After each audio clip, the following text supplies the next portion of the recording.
When we left off, we were exploring the incredible underwater life at California's Santa Cruz Island.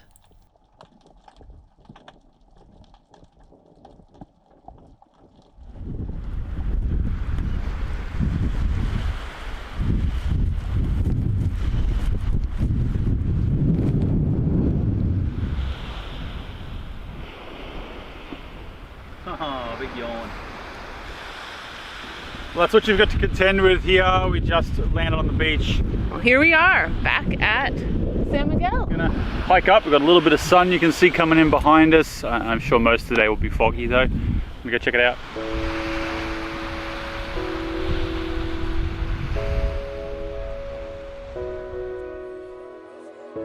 San Miguel is the most northwestern of California's Channel Islands, and along with Kyler Harbor's beautiful white sand beach, the island is known for windy, rapidly changing weather and its pinniped rookeries.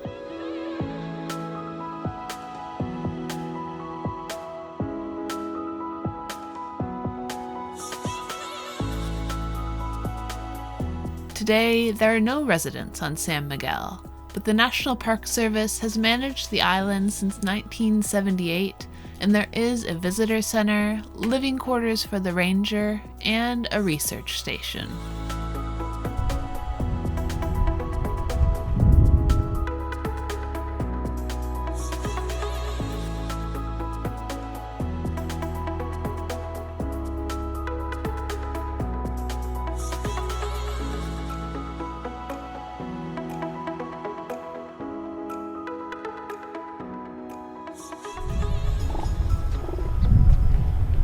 The interpretive ranger that is here was off on a hike with some of the campers. We may do a little hike out to Harris Point here, depending on the fog.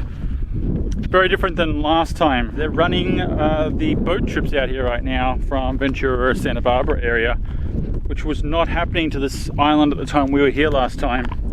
A couple of things that have changed with that is on Santa Cruz Island, one of the main campgrounds and landing points there, Scorpion, is currently under construction, so they can't land there. Coming out here as an alternative, and also with the COVID-19, there's just a lot more people, like everywhere, getting out and about, trying to go out and explore and get away from town. So they're booking up like crazy out here to the campgrounds. I think also a lot of people don't necessarily expect the camping. This is definitely, what would you call it? Backcountry camping, I guess you could almost say. There's no pier here. They're bringing you in by skiff to shore. You have to hike all your own stuff up here. There is no water on this island. So if you're spending 4 days here, you got to bring 4 days worth of water. There is no wells. There is no fresh water source on this island. So you either need to have a desalinator like we do on the sailboat, or you need to pack your own water in, food, and pack it all out again. But yeah, the good news is they're leading a lot of hikes here. With the interpretive ranger back in the afternoon, we set out on a hike to Harris Point, visiting some of the historical sites along the way. Archaeological evidence shows that the Chumash people had permanent settlements here up to 11,000 years ago. Today, their middens or garbage piles leave a snapshot of their diet, foraging and hunting, and tools. Or shells from clams or crab or whatever the case may be.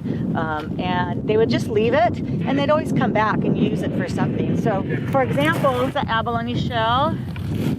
It's been here a while, but it's a bivalve, so they had all these holes, and all they would have to do is just take, so we have naturally occurring tar or seepage in the channel. All they have to do is just line it. And some of the islands, they would mix it with pine pitch, because there's pine trees, and heat it up and mix those two together. And so they used to seal things up. So here, they'd seal these. They would seal their baskets. They would use them to seal up their canoes or their tamals. They're very resourceful people. They'd make fish hooks out of these. You see a lot of Chumash of today that will wear a lot of fish hooks, because that's what they did. Tools, any kind of tools that they have. So. As we approached Harris Point, the furthest north point on the island, we had a great view of a few of the larger offlying rocks in the drifting fog banks, both of which make navigating around this island so treacherous.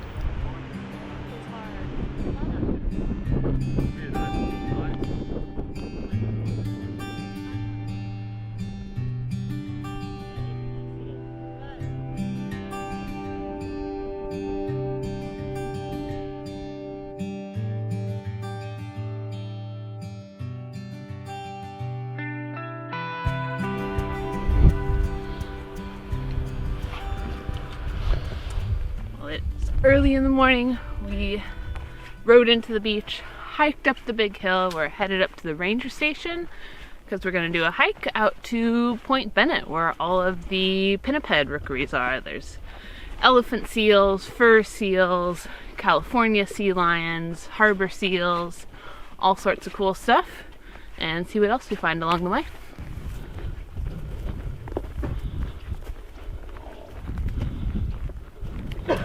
So this was a big area, lookout area during World War II. If enemy came to our coast, this was really important. So San Miguel played an important part, hence the reason why we have to stay on trails and all the testing that was done out here. Personally, I think I've seen one ordnance right off trail. After an 8-mile hike across the top of the island, we arrived at Point Bennett, where we took in the view and sounds of the seals and sea lions.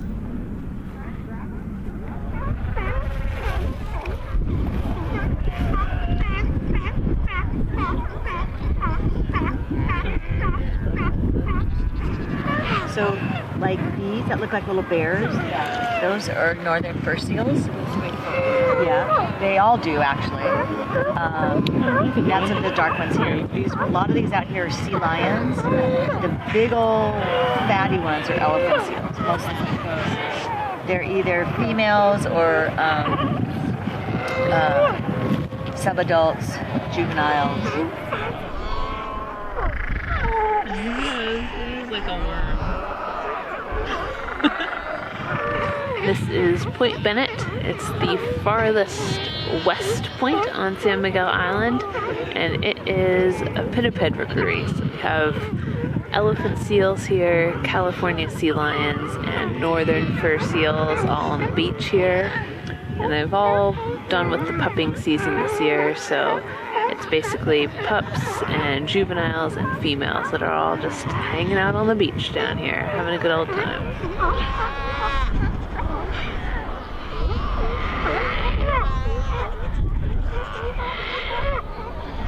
Well, the sun just came out and it looks like everyone down there is headed into the water. And I think we're gonna head back up and start our hike back across the island.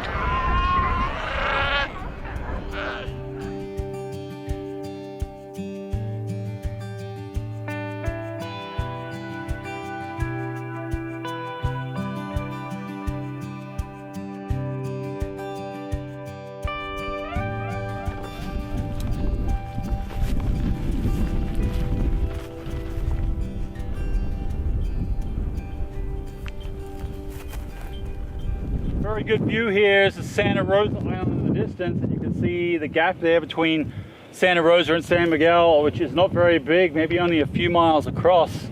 And we're planning on probably heading that way in the next couple of days. We may go around that bottom tip of Santa Rosa. You can see around there is a place called Johnson's Lee, or we may go right around the backside of San Miguel here up to the southwestern corner near where we hiked today. And there's a place called Tyler's Bight up there. This point here is Cardwell Point, and it's the bottom, this would be the eastern or the southeastern corner of San Miguel.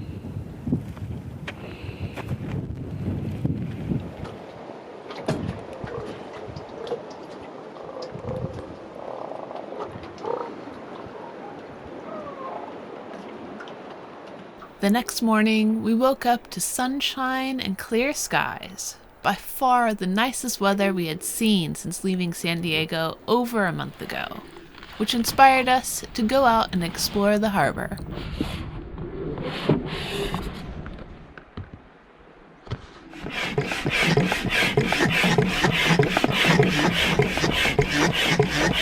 It is a glassy, flat, calm morning out here, which is pretty rare. So we're going to take advantage of the conditions and go out and paddleboard. And Ty's not really a paddleboarder, so I'm going to try and get him to see how he does. This will be my first time on the paddleboard, although I did stand on one once before and just pretty much fell right in, so that's about the extent of it. It is very nice though. Back behind me is all the elephant seals on the beach. They're noisy. You can't see them because they just lay there. They just look like a rock. They just sunbaked all day long.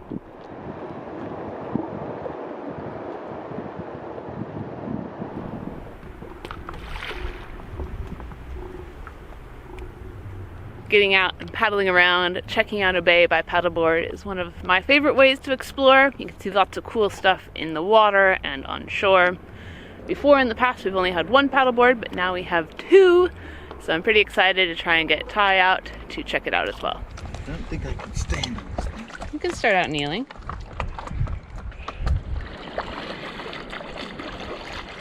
Baby steps. Baby steps, sir.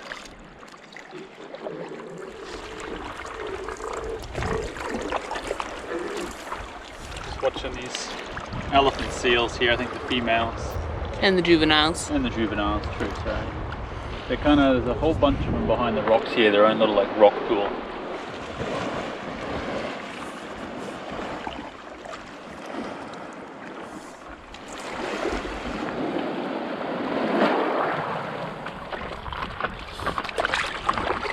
After a brief morning excursion on the paddleboards, it was time to pack up and sail off to the next spot. But more on that next time. Thanks so much for watching, and please remember to give us a thumbs up and subscribe to continue following the adventure. Until next time.